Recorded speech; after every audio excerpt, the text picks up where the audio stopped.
Eh bien le bonjour, ici Django, bienvenue dans cette nouvelle vidéo. On est là aujourd'hui pour décrypter le Starfield Direct et je viens encore de regarder il y a 5 minutes. Je suis le premier en France à le faire du coup sur YouTube. Pour l'instant il n'y a rien, tous les autres gros youtubeurs sont encore sur les conférences du coup du PC Game Show, donc avec toutes les présentations de jeux PC. Bref, il est actuellement 23h50, pardon, donc minuit moins 10 à l'heure où j'enregistre cette vidéo, et là on est parti pour un décryptage complet du Starfield Direct. C'est pour ça que je vais vous demander de partager en masse la vidéo, de la liker et de la montrer à tous vos potes. C'est un petit youtubeur de 60 abonnés, même pas, je les ai même pas encore, de 60 abonnés qui vous propose ça. C'est assez énorme, alors je compte sur vous, je compte sur votre soutien, votre partage, et on se lance tout de suite dans la vidéo. Donc on se lance tout de suite. Alors, en premier point, j'ai relevé déjà qu'on peut voir la minimap en bas à gauche. Je sais pas si vous voyez bien mon curseur. Donc c'est vachement intéressant. On peut voir qu'il y a une jauge pour l'oxygène et une jauge pour le dioxyde de carbone. Donc c'est vachement intéressant, et en fait ça agira plutôt comme une boussole. Donc c'est pas une minimap à proprement parler, mais ce sera comme une boussole. On peut le voir après plus loin dans d'autres séquences de gameplay. Vous avez un petit logo en rouge, ça indique le vaisseau, de ce que j'ai compris. Et vous avez le nom de la planète du coup en bas, donc c'est vachement intéressant. À droite on a du coup la barre de vie ici, il y aura la barre du jetpack, les munitions et compagnie, mais ça on le verra dans les futures séquences de gameplay. Donc déjà en premier point, moi j'ai relevé qu'on peut voir plusieurs environnements. Vous allez voir, déjà les environnements sont assez jolis. Il y a beaucoup de fumée, ça je trouve ça un peu dommage parce que c'est un peu du cache-misère, mais c'est comme ça. Et donc voilà, on a différents environnements. Je les trouve sublimes, à voir ce qu'ils donneront en jeu, mais je les trouve magnifiques.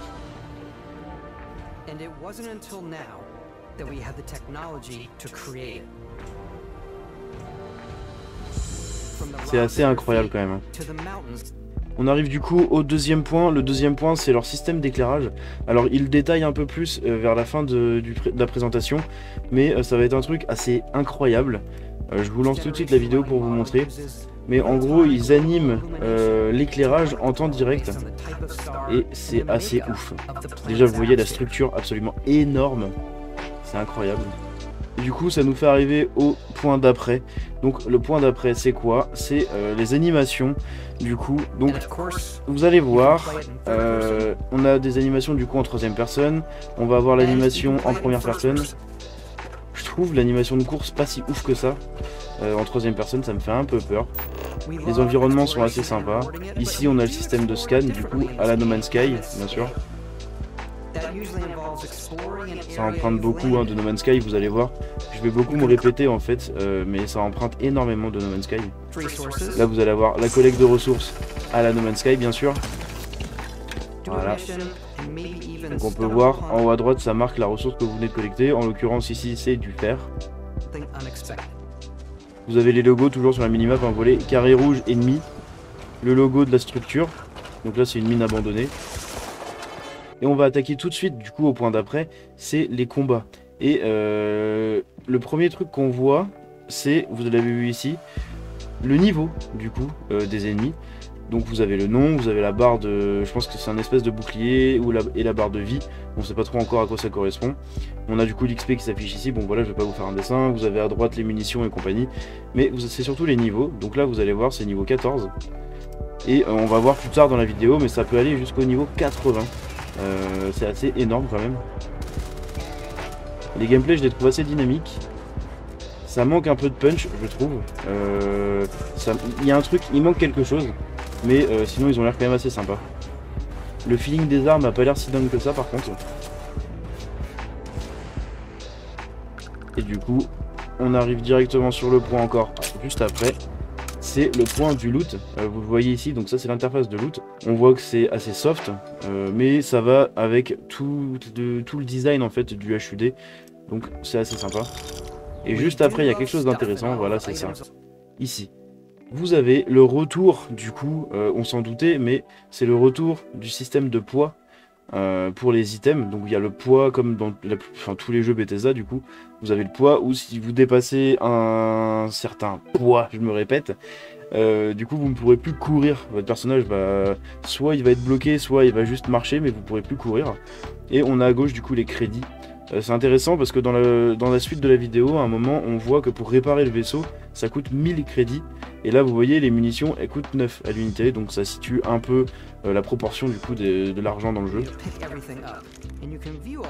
Là, on arrive tout de suite au point suivant. C'est le point qui concerne le menu du joueur. Moi, j'appelle ça comme ça. Je sais pas trop comment on peut l'appeler autrement. Mais c'est le menu principal où vous avez du coup votre perso ici, le nom de votre perso, votre niveau avec votre barre d'XP. Vous avez du coup votre santé ici. À gauche, vous avez la planète où vous vous trouvez. Donc là, on peut voir qu'il a scanné la planète à 44%. Vous avez du coup l'heure locale. Ça, c'est vachement intéressant. Vous avez du coup le design aussi. Je trouve que la planète est vachement jolie. En fait, c'est assez marrant. Ici, on a, de ce que j'ai compris, donc ça, c'est le vaisseau. Donc c'est la puissance que vous pouvez faire en années-lumière. Donc là, c'est light years. Donc c'est la puissance du coup du saut, du voyage spatial, quoi, tout simplement. On a à droite les informations sur l'arme et en haut à droite les informations sur les points de compétence. Ici on arrive du coup aux infos sur les armes et donc tout ce qui touche justement aux statistiques. Donc on peut avoir ici, vous avez les munitions, vous avez le nombre de munitions dans un chargeur. Là c'est le type de munitions, là c'est les munitions dans un chargeur du coup. Là c'est les dégâts. Là vous avez du coup la cadence de feu, la portée, enfin voilà, vous avez plein de choses. Vous avez ici 0 sur 5, c'est les modes, donc à savoir qu'on pourra modifier les armes. C'est présenté plus loin dans la vidéo, donc je vous invite à rester présent pour voir du coup ce moment là. C'est présenté plus loin et c'est intéressant parce qu'en fait on va pouvoir énormément personnaliser les armes. C'est assez cool. Ici on peut voir du coup toutes les armes. Il y a le système des favoris qui est de retour. Avec le petit cœur ici qui permet de classer et d'accéder rapidement aux objets qu'on souhaite. On a du coup en bas à gauche le nombre de crédits total et ici masse, je pense que c'est le poids du coup, donc 145, il est à 97. Et après vous avez tous les menus, bref on s'en fout. Ici on arrive au menu des tenues du coup, donc même principe, hein, toujours le même design dans les menus comme les armes tout à l'heure évidemment. Mais à droite, vous allez avoir du coup d'autres statistiques. Donc là, c'est les protections. Un peu pour ceux qui ont joué, toujours pareil. Hein, No Man's Sky, évidemment. C'est la grosse référence et la grosse concurrence, on va dire, de ce jeu-là. Donc à droite, vous avez du coup les protections des tenues. Donc par exemple, protection thermique, donc pour la chaleur, tout simplement. Airborne, du coup, je sais pas trop ce que ça veut dire. Je vois pas trop la traduction. Vous avez ici corrosive, donc ça du coup c'est les planètes un peu typées poison, typées tout ce que vous voulez, et du coup les planètes de radiation, enfin les protections pour les radiations. Ici vous avez du coup l'énergie, enfin vous avez plein de stats, c'est assez intéressant, et vous avez la valeur du coup de la tenue. Ici du coup on accède au menu des objets, et du coup en l'occurrence là c'est tout ce qui est consommable. Vous pouvez voir à droite par exemple ici on a un petit truc, un petit plat, ici ça restaure 15 de vie, donc c'est intéressant, ça pèse une demi-unité de poids et ça a 300 de valeur. Toujours le petit descriptif ici, ça va être assez complet, je pense qu'il y aura beaucoup de choses à lire justement. Et on peut voir du coup le toast, ici vous avez un pack médical, donc il est en favori et je pense qu'il en a 27, parce qu'ici il y a un 27 de marqué, je pense que c'est ça. Ici on va commencer à atterrir sur du coup l'arrivée vers le vaisseau. Donc là c'est assez incroyable, regardez la taille de votre perso comparé à la taille du vaisseau, je trouve que c'est assez énorme. Et il y a surtout un petit point qui va être intéressant, déjà le robot peut dire notre pseudo, donc en l'occurrence ici le pseudo il est présenté par Todd Howard, le perso pardon est présenté par Todd Howard, donc il s'appelle Howard, et vous allez voir ce que dit le robot. Voilà. Je trouve que c'est assez sympa. Et quand on rentre dans le vaisseau, alors on n'a pas un accès direct à l'intérieur du vaisseau. On peut le voir, en fait, il y aura une petite, il faut cliquer tout simplement et ça va nous amener sur un petit temps de chargement qui va nous faire rentrer dans le vaisseau. Donc ce sera une instance vraiment à part. Voilà, vous voyez, tac, il clique et toc, on rentre dans le vaisseau. Là ici, c'est la cinématique de décollage avant d'arriver dans l'espace. On sait qu'on pourra pas piloter comme No Man's Sky justement et décoller à notre convenance. Vous allez lancer une phase de décollage, vous allez avoir une cinématique, paf, vous allez atterrir dans l'espace. Et après pareil pour l'atterrissage, vous allez choisir un point d'atterrissage ou un point d'intérêt où atterrir. Et ça va vous déclencher une cinématique d'atterrissage. Vous ne pourrez pas le faire vous-même. Ici on atterrit du coup sur un point qui nous est donné concernant le vaisseau, donc l'intérieur du vaisseau. et le rôle qu'il jouera. Alors on sait qu'on pourra moduler tout le vaisseau, ça changera évidemment beaucoup de choses, le design, ça changera les ateliers qu'on pourra avoir dedans, par exemple pour crafter différentes choses et compagnie. Mais c'est surtout que ce sera vraiment le hub principal en fait. Donc vous allez voir, du coup il y a les PNJ. Ici c'est la table où vous allez pouvoir arriver sur la carte stellaire. On va le voir juste après. Vous voyez, c'est assez détaillé je trouve. C'est très très sympa. Hein. Et ici du coup, carte stellaire, voilà la console de navigation. Alors ici on va atterrir du coup, je vais passer au fur et à mesure, je vais pas vous laisser défiler la vidéo parce que ça dure longtemps, il présente beaucoup de choses. Mais on a le point du coup sur la planète, donc vous voyez qu'il y a 2 points d'intérêt.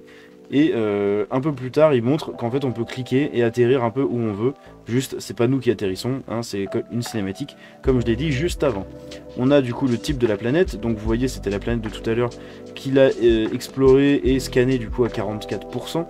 On peut voir que c'est une planète rocheuse, la gravité, enfin vous avez des infos sur la gravité, sur le climat, sur l'atmosphère, sur la magnétosphère, sur la faune, donc c'est une faune marginale, donc ça veut dire qu'ils s'attaquent à vue je pense, une flore pareille, et l'eau elle est radioactive. Après vous avez toutes les ressources qu'on peut avoir sur la planète, et c'est assez intéressant en fait la quantité d'infos qu'on a sur notre environnement.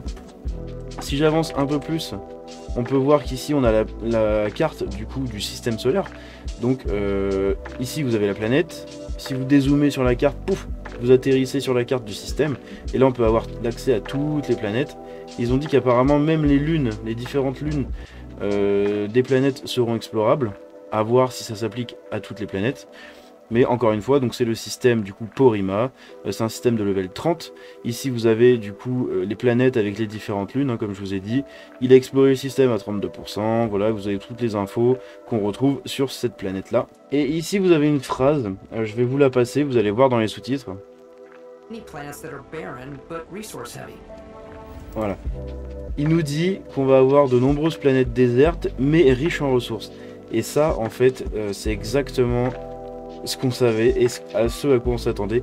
On a 1000 planètes à explorer, mais on sait très bien que sur le millier de planètes, elles seront jamais faites à la main toutes. Donc c'est géré procéduralement, ça d'accord, c'est dit et c'est présenté plus tard dans la vidéo, on le verra aussi. Mais c'est surtout, en fait, il y aura énormément de planètes vides. Et sous prétexte qu'on pourra y aller pour récupérer des ressources et tout. Mais à mon avis ça va surtout se baser, vous aurez des systèmes, sur chaque système il y aura une planète principale et le reste ce sera vide ou alors sans grand intérêt. Vous pourrez juste récupérer des ressources ou juste explorer tout simplement. Donc ça rappelle No Man's Sky, ça rappelle le monde vide de No Man's Sky. Ici ce sera un peu moins vide je pense. Mais vous voyez très bien qu'on ne pourra pas avoir 1000 planètes développé à 100%, très animé, avec beaucoup de choses à faire. Faut se rendre à l'évidence qu'il y aura beaucoup de vide pour combler du coup la taille de l'univers. Ici, chose intéressante, on a du coup l'animation du voyage spatial. Donc on va le voir, il va appuyer sur les boutons, il va partir en hyperespace, pouf, et il va atterrir sur sa destination du coup.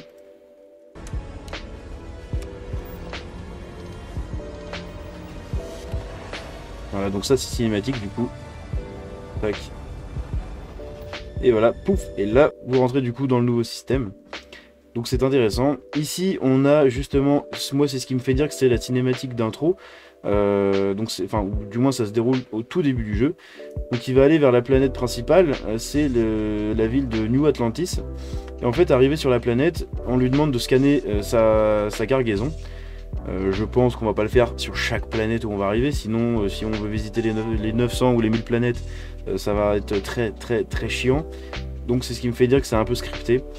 Mais c'est intéressant, du coup ça rajoute un peu plus de crédibilité à l'univers, si on peut dire ça comme ça.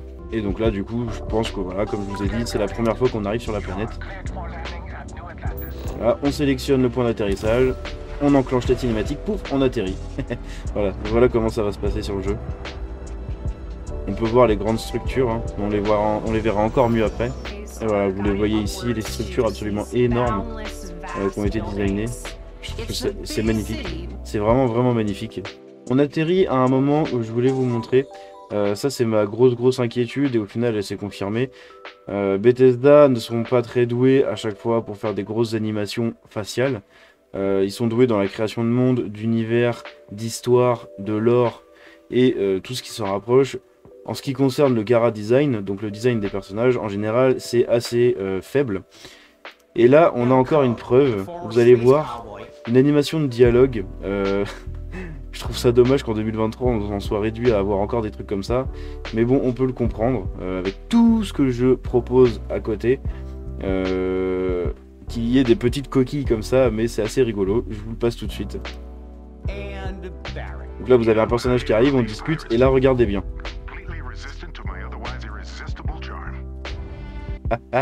Vous trouvez pas que c'est vide, sans déconner, comme truc? Le mec, il a aucune émotion quand il parle, il bouge pas, il parle comme ça, tout simplement. C'est trop bizarre, putain. C'est trop bizarre, et vous allez voir, dans beaucoup de moments dans la vidéo, en fait, à chaque fois, c'est toujours ces animations-là, donc c'est vraiment ce qu'on aura, du coup, dans le jeu, au rendu final. Donc ici, ils vont nous faire une présentation de l'univers, des planètes, et des différents peuples qui composent, du coup, le jeu. Donc, après être passé par le hub principal, enfin par la planète principale, et la ville du coup de New Atlantis, qui nous a présenté les United Colonies, donc les colonies unies, hein, bien sûr, on va passer par un autre style du coup de planète et d'environnement, un truc un peu plus pirate et cowboy, vous allez le voir tout de suite. Ça s'appelle Liberastra. Ah, regardez. Gros design de cowboy. De pirates. Ah, vous avez des saloons. Des créatures empaillées, voilà, des rangers. Un duel à l'ancienne. Ici vous avez Néon du coup, donc ça c'est plus une ville, enfin une planète qui sera un peu la planète sans tabou, la planète un peu bordélique, mais aussi un peu typé cyberpunk, vous allez voir ça tout de suite. Si j'avance un peu. Voilà, vous voyez les designs un peu de la ville. Ça fait vraiment cyberpunk. Hein.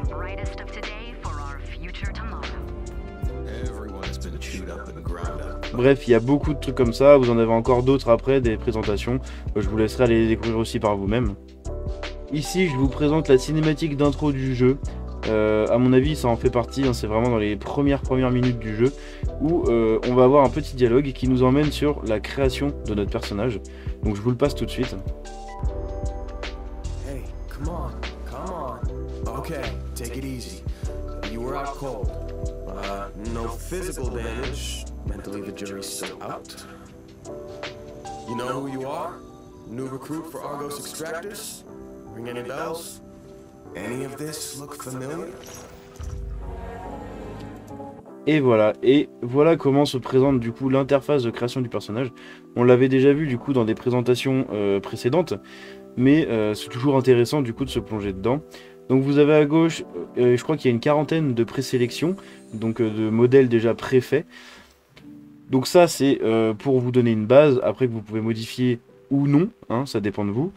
Ici on peut voir qu'on a un onglet corps, vous le voyez pas, il est derrière ma caméra, il est juste ici là, à côté, à gauche du coup de l'onglet face, vous avez le body, donc pour personnaliser le corps, donc la corpulence, la couleur de peau, etc. Ici donc l'onglet face pour modifier du coup le visage, hein, bien sûr. Ici vous avez l'onglet background, donc ça c'est ce qui va permettre de créer l'histoire de votre personnage.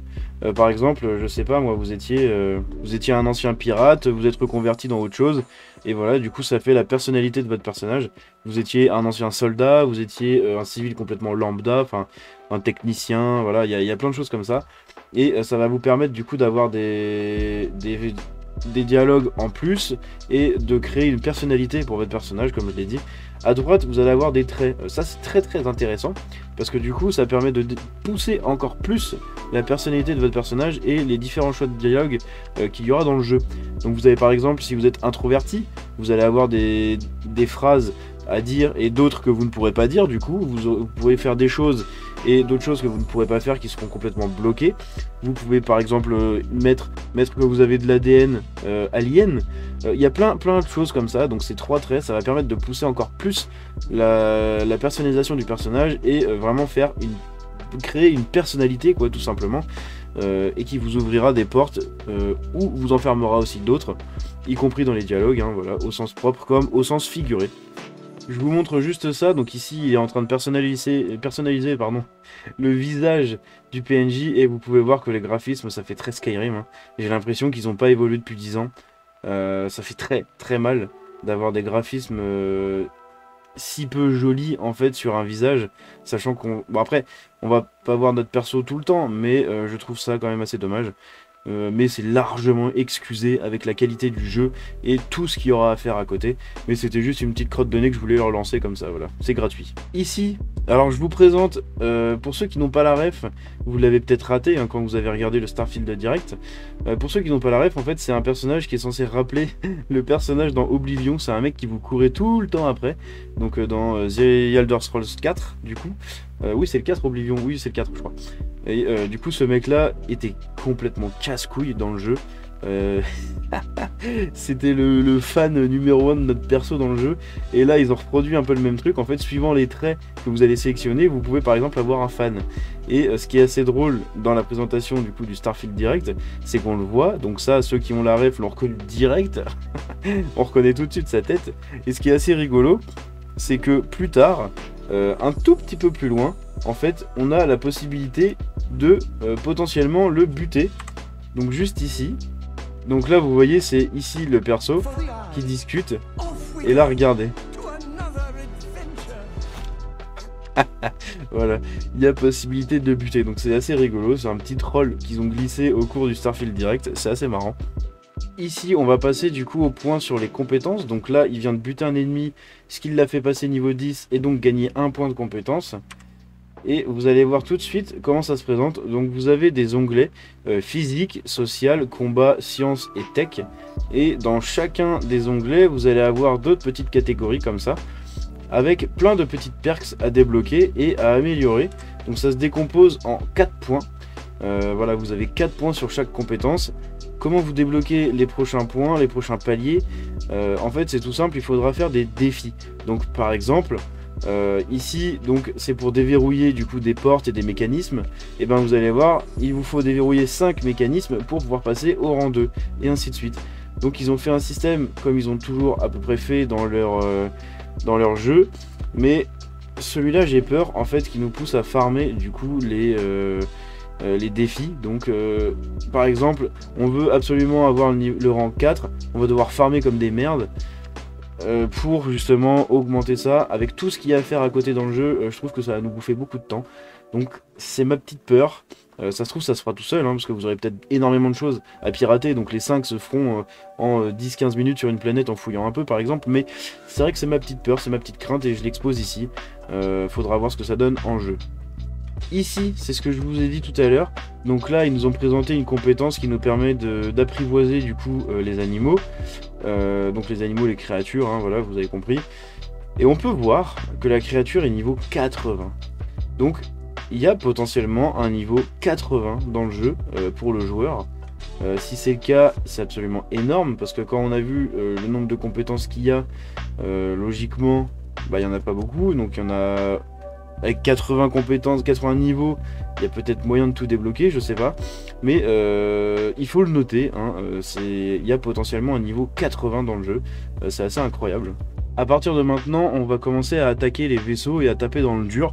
Parce qu'on va attaquer la personnalisation du coup des vaisseaux. Donc vous savez qu'on va pouvoir déplacer tous les modules de notre vaisseau, en fait, déplacer le cockpit, mettre carrément le moteur derrière le cockpit, déplacer les trucs de cargaison sur les côtés. Enfin, on pourra tout faire et personnaliser pardon, à 100% notre vaisseau.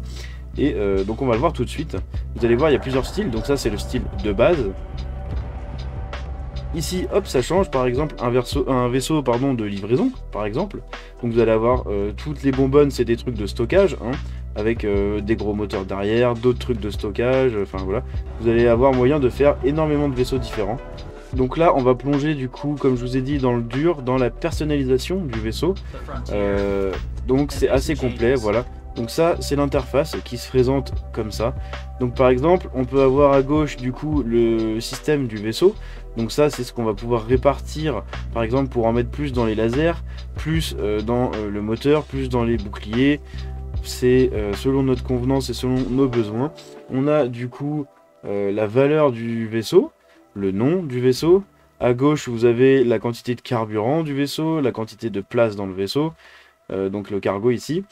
Et on a des choses intéressantes, c'est les statistiques du vaisseau. Donc ça, c'est la puissance et la distance de saut en hyperespace. Donc ici de 16 années-lumière. On a 6 canons. On peut avoir, enfin on a 2 personnes dans le vaisseau. On a des boucliers équivalents à 310. Et 14 du coup réacteurs. Alors c'est intéressant. Vous allez voir après, en fait ça se décompose. Voilà. Donc vous voyez le vaisseau, il est éclaté. Et vous pouvez modifier tout ce que vous voyez ici. Donc vous avez différentes stats, différents trucs, différents modules à changer de place. Voilà. Ça se présente comme ça. Et vous pourrez faire vraiment tout ce que vous voulez. Voilà. Vous voyez que déjà le vaisseau il a plus rien à voir en fait. Hein. Et voilà, on pourra même changer du coup la couleur. Et ça c'est assez incroyable. Bref. Et sachant que chaque module, par exemple si vous mettez un module de stockage à un endroit et un module d'armurerie à un endroit, et ben quand vous vous baladerez dedans, vous pourrez du coup rentrer dans les modules. Mais si le module d'armurerie vous le mettez tout devant et le moteur tout derrière, et ben le module d'armurerie il aura changé de place aussi. Donc ça veut dire que dedans, ce sera dans un autre couloir par exemple pour vous mener au module. Enfin, ils ont vraiment poussé le truc à fond et je trouve ça absolument incroyable, il faut quand même le noter. C'est absolument gigantesque. Un petit truc assez rigolo du coup quand on parle de personnalisation du vaisseau, c'est qu'on peut en faire tout ce qu'on veut. Donc là ici ils disent qu'ils ont fait des araignées, mais ils ont surtout fait un truc de ouf et ça montre vraiment l'étendue et l'ampleur de la personnalisation. Ils ont fait un putain de méca. Voilà. Et il décolle, hein. Il marche vraiment. Hein. Regardez. C'est ouf. C'est ouf. La liberté que ça offre, c'est incroyable.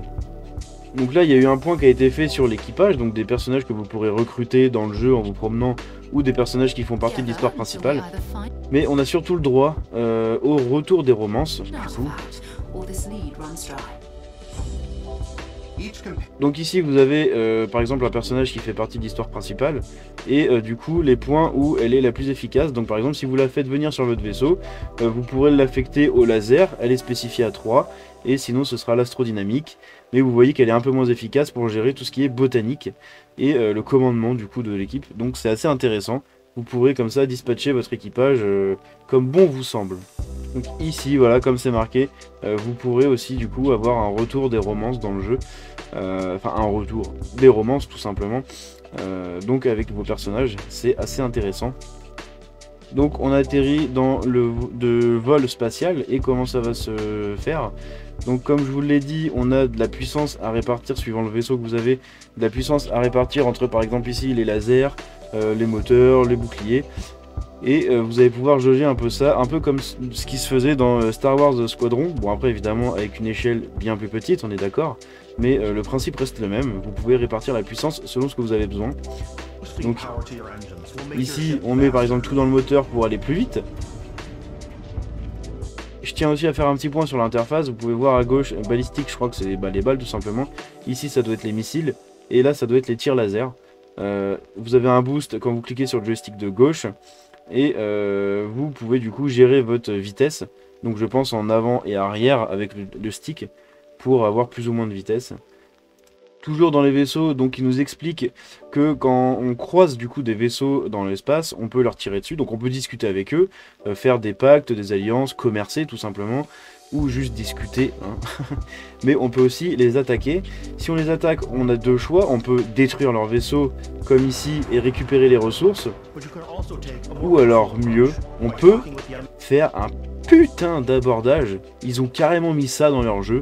On peut aborder des vaisseaux. Donc tous ceux qui veulent se la jouer pirates, délinquants, tout ce que vous voulez, criminels et tout, on peut aborder des putains de vaisseaux et vous allez voir que ça va avoir un intérêt assez grand. Parce qu'en fait quand vous allez faire un abordage sur le vaisseau, donc si j'avance un peu, voilà vous voyez, on aborde carrément le vaisseau des gens. C'est complètement énorme. Et le vaisseau, il est à nous. Voilà. Voilà à quoi ça sert d'aborder des vaisseaux. Vous pouvez voler les vaisseaux des gens. Donc si vous voyez un vaisseau qui vous plaît et que vous ne l'avez toujours pas croisé pour l'acheter, eh ben, vous savez ce qu'il vous reste à faire. Abordez-le et volez-le, tout simplement. C'est énorme la liberté qu'on a dans le jeu. On a ici un aperçu d'un vaisseau assez luxueux. Donc une espèce de belle frégate de luxe et on a un design intérieur et je trouve ça absolument énorme. J'espère qu'on pourra en acheter un pour l'avoir à nous. Et si c'est le cas, bah, je trouve ça vachement joli. C'est beau, en fait, c'est vraiment beau. Autant les graphismes, ils peuvent laisser à désirer. C'est pas la claque graphique que tout le monde attendait, évidemment, il fallait s'y attendre. Mais par contre, la direction artistique et l'ambiance générale, elle est absolument incroyable. Dans ce jeu, là, c'est absolument ouf. Ici, on nous explique que quand on scanne une planète, du coup, avant d'atterrir, bah, c'est primordial, évidemment, pour voir ce qui nous attend. Mais ce qui est surtout intéressant, en fait, c'est de la façon où ils ont conçu leurs planètes. Leurs planètes seront conçues d'une façon où tout est procédural. Et à côté de ça, ils ont créé des modèles, par exemple, de bases, de mines abandonnées, comme on l'a vu plus tôt, de dépôts, de voilà, plein de choses, de différents bâtiments. Tous ces modèles-là, ils seront, du coup, gérés aussi procéduralement et seront donnés aux joueurs. Et ils expliquent que quand un joueur atterrira sur une planète, si un autre joueur, par exemple un de ses potes, atterrit sur la même planète dans sa partie, eh ben, il n'aura pas du tout les mêmes bâtiments. En fait, tout est procédural et c'est le système, c'est le jeu, en gros, qui se sert qui pioche dans les éléments que les développeurs ont conçus, donc les bâtiments, les mines abandonnées, les convois, enfin pas les convois, pardon, mais les dépôts, toutes ces choses-là, pour les implémenter au fur et à mesure de l'exploration de la planète par le joueur. Et ça, c'est absolument énorme, parce que du coup, d'une, les planètes sont gérées procéduralement, donc vous n'avez pas toujours les mêmes planètes, et de deux, quand vous êtes sur la planète, vous savez vraiment pas à quoi vous attendre, parce que c'est le jeu qui gère et qui génère procéduralement, du coup, les infrastructures que vous allez rencontrer et les zones à explorer que vous allez trouver.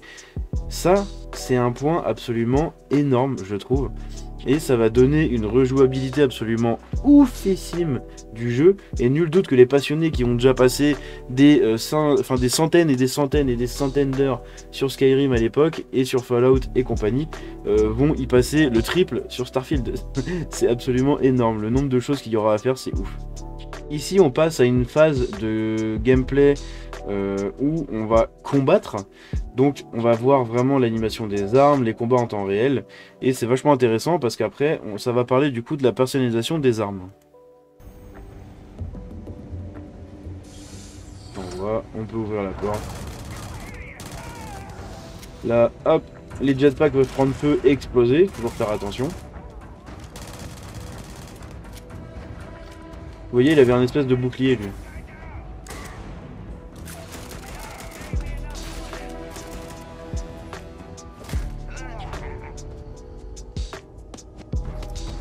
Je trouve que les combats ont l'air un peu mous du genou. Après, j'ai envie de vous dire, en première personne, Bethesda, ils n'arrivent pas vraiment à dynamiser leur combat. Enfin, moi, j'ai jamais aimé le système de combat de Fallout 4. C'est le seul Fallout auquel j'ai joué. Voilà, je suis pas du tout de ce genre de jeu, mais je l'avais testé à l'époque et le système de combat m'avait dégoûté du jeu. J'ai détesté les sensations de tir, les sensations de tout ce que vous voulez. Et là, j'ai l'impression que ça va être un peu la même. Heureusement, la troisième personne a l'air beaucoup plus sympa, par contre, à jouer. Donc, à voir. Mais c'est vrai que le système de combat, il a l'air sympa, mais sans plus. Et je trouve qu'il manque un peu de punch. Ici, on nous explique qu'on pourra, du coup, quand vous scannez par exemple un animal, vous allez avoir les ressources que vous pouvez gagner avec cet animal-là. Et on nous explique que quand on construira un avant-poste, donc c'est détaillé juste après, quand on construira un avant-poste, on pourra extraire les ressources de la planète, mais aussi des animaux. Donc à voir comment ça va marcher. Est-ce qu'il y aura un système d'élevage ou toute autre chose ? Je ne sais pas, mais ça a l'air quand même vachement intéressant. Donc ici, on atterrit du coup dans le moment où on nous présente les avant-postes. Donc ça va se dérouler comme ça, vous aurez un menu un peu comme dans Fallout 4. Vous devrez d'abord établir un point avec une antenne et ça va vous donner tout un périmètre où vous pourrez construire, et du coup là c'est open bar, vous construisez ce que vous voulez, les bâtiments que vous voulez. Tout ça pour avoir du coup du crafting comme dans le vaisseau, mais je pense que ce sera un peu plus poussé. Et vous pourrez surtout extraire les ressources du coup des planètes, par exemple avec des extracteurs, des pompes, enfin tout ce genre de choses. Et du coup possiblement, pourquoi pas, faire de l'élevage pour les animaux qu'il y a sur la planète. Parce qu'on le rappelle, la faune, comme ils l'ont dit dans la présentation, la faune d'une planète est complètement endémique à cette planète là, apparemment. Donc ce sera géré aussi procéduralement, mais vous ne trouverez pas du coup les mêmes faunes sur d'autres planètes. Donc ça c'est vachement cool. Ici on a un petit visuel sur la création et la modification des armes. et des modes du coup que vous pourrez faire. Donc vous pouvez voir ici, on peut installer par exemple des viseurs, on peut installer des chargeurs différents. Vous avez toutes les stats du coup à gauche, moi c'est derrière la caméra, vous le voyez pas, mais toutes les stats en fait juste ici, là c'est juste derrière la caméra. Toutes les stats du coup de l'arme, donc c'est vachement sympa, et ça c'est ce qui se fera quand vous aurez un avant-poste ou alors dans le vaisseau du coup, donc sans doute un établi de crafting. Ici je voulais juste vous partager une séquence de combat et je la trouve vachement dynamique. Encore une fois, le mec qui joue au jeu, bon évidemment hein, il l'a répété je sais pas combien de fois, mais je trouve le combat quand même assez sympa. Ça manque de punch certes, mais c'est quand même, ça a l'air quand même assez plaisant hein.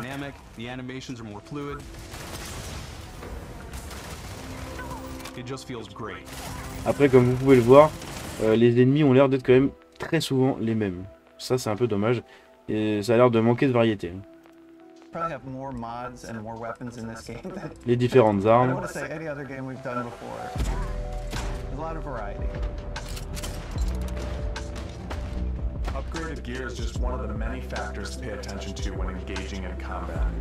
Là le sniper a l'air vachement cool. On arrive à la fin de la présentation, donc avant les mots de remerciement de Todd Howard et compagnie. Il s'est passé quelque chose à la fin de la présentation. On a eu un petit teaser. Pour moi, c'est un pouvoir télékinésique. Donc à voir, ça se trouve on aura des espèces de pouvoirs comme ça dans le jeu. Pourquoi pas, mais franchement ça prête vachement à confusion. Je vous laisse regarder ça et vous me direz, si vous êtes encore là dans la vidéo, vous me direz ce que vous en pensez.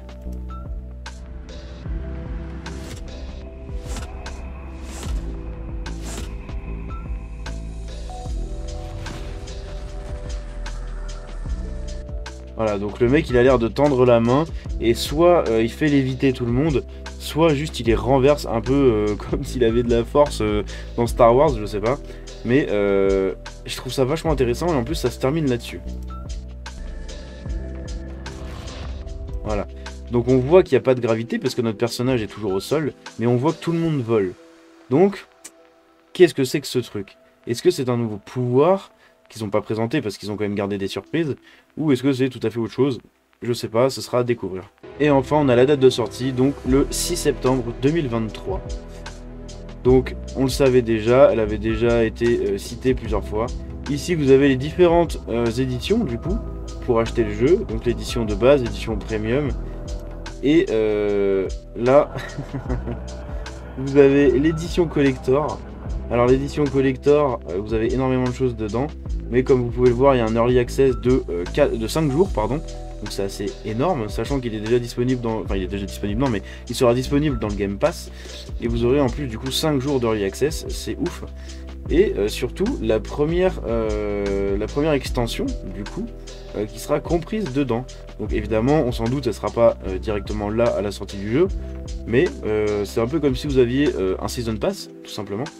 Et à côté du coup vous avez le steelbook, le code pour télécharger le jeu, la montre, la boîte pour la montre qu'ils ont montré dans la présentation, bref plein de choses, un skin et tout. Mais c'est très intéressant au niveau de l'early access et du coup de l'extension. Donc ça prouve qu'ils bossent quand même sur du contenu post-lancement et ça c'est vachement intéressant. Voilà, c'est tout ce que j'avais du coup pour cette vidéo de décryptage, d'analyse du trailer de Starfield. J'espère que ça vous a plu. Si c'est le cas, encore une fois, partagez la vidéo en masse, likez-la. Je me suis vraiment donné, hein. Là regardez, je termine, il est 1h moins le quart. Donc je vais sortir la vidéo, vous l'aurez, et je suis toujours le premier français du coup à le faire sur YouTube. Donc j'espère vraiment que cette vidéo va péter. Là je me suis vraiment déchiré pour la faire. J'espère que ça vous a plu, si c'est le cas vous pouvez la liker, la partager en masse, je me répète. Vous abonner en activant la cloche, c'est très important, me suivre sur les réseaux. Je vous dis à la prochaine, c'était Django, ciao.